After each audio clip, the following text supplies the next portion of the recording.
ailemle evde otururken İstanbul depremine hazırlıklı olmakla ilgili bir haber okudum. Türkiye.gov.tr adresine girip evimize en yakın toplanma alanını öğrendim.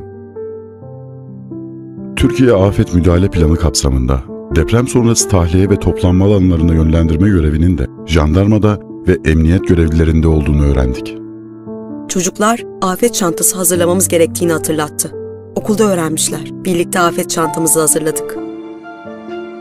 Sonra deprem anında evde uygulamamız gereken tatbikatı yaptık. Deprem anında bulunduğumuz yerde panik yapmadan çök, kapan, tutun yapmamız gerekiyordu.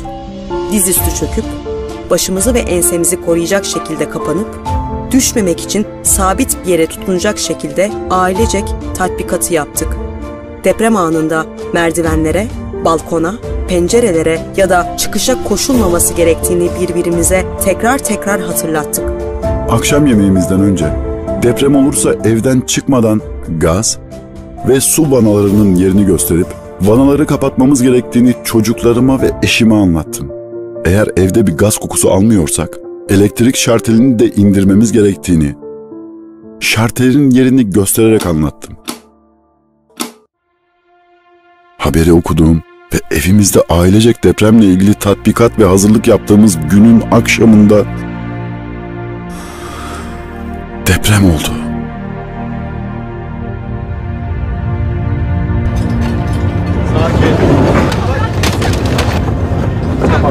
Ailecek gündüz tatbikatını yaptığımız çök, kapan, tutun hareketini şimdi gerçekten uyguluyorduk.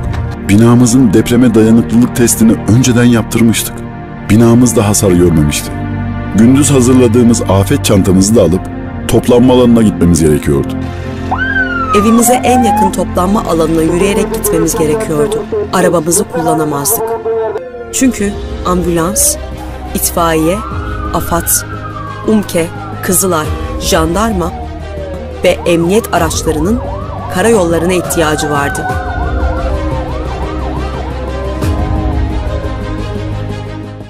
Toplanma alanına yürürken yakınlarımızdan haber almak için cep telefonlarımızın sadece SMS özelliklerini kullandık.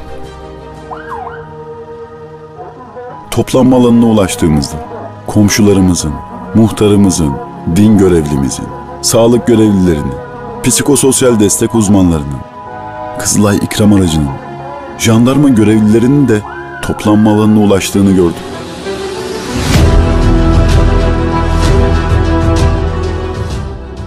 AFAD'da Afet Koordinasyon Merkezi'nin toplandığı haberleri geliyordu. Arama kurtarma ekiplerinin çalışmalara başladığı haberleri de geliyordu.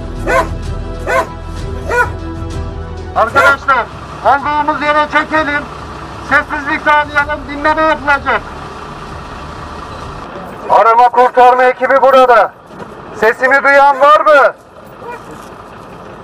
Ses verecek durumda değilseniz herhangi bir sert cisme 3 kere vur.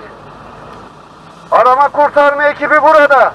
Sesimi duyan var mı? Ses verecek durumda değilseniz herhangi bir sert cisme 3 kere vur.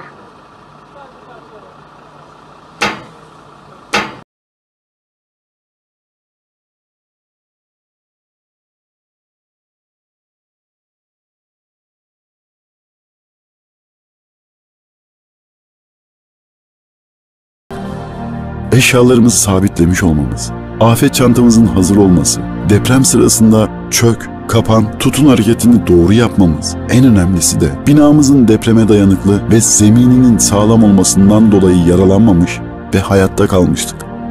Aslında deprem olmamıştı. Tüm bu anlattıklarım birer simülasyondu. Ancak her an gerçekten deprem olabilir.